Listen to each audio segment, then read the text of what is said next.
Somerville looks into services for the homeless, and NIBBLE Kitchen navigates pandemic path.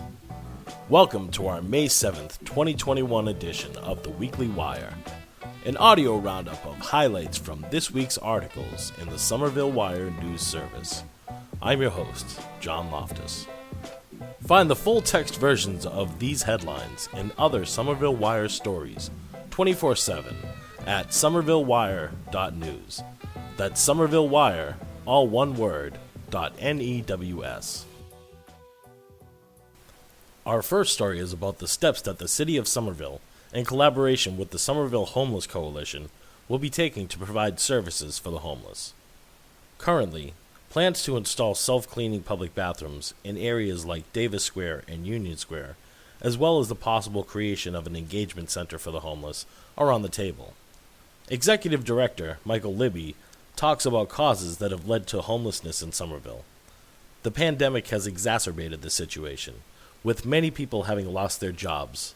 But here, Libby talks about how gentrification has also displaced former residents. A couple decades with Somerville, I've been here over 20 years.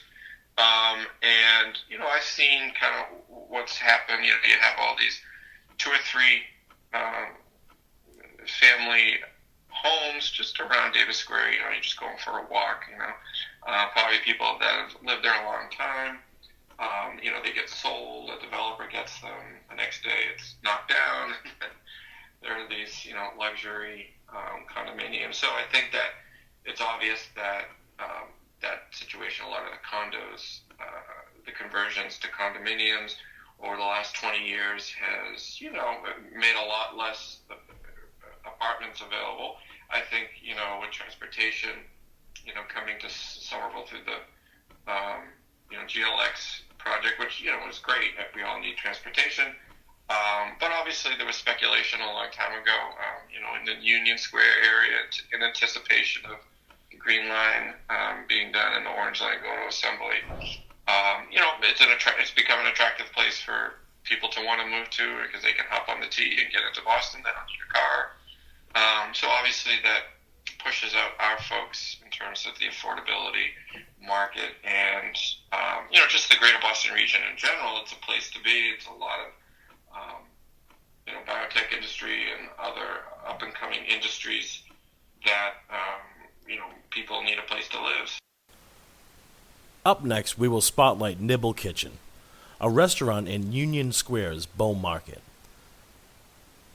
NIBBLE Kitchen features a rotating menu of international cuisines prepared by chefs from Somerville's immigrant community.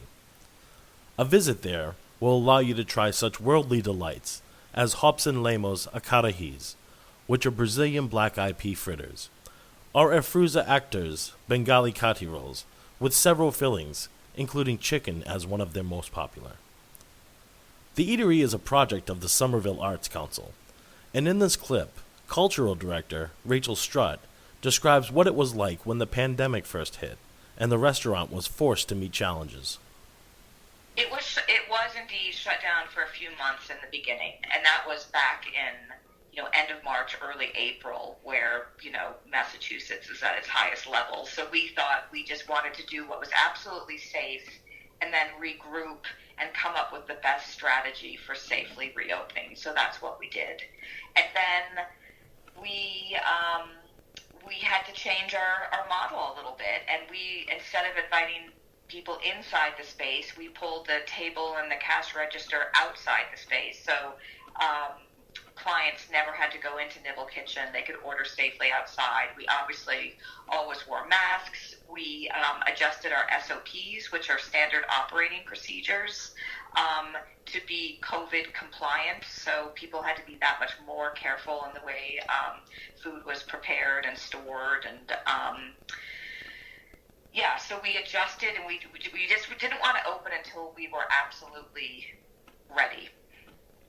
And since then, I feel that, kudos to our kitchen manager, Ali Lopez, because she's done a really good job running a tight ship and making sure that our SOPs are strictly enforced and that everyone is safe, from our entrepreneurs to our customers.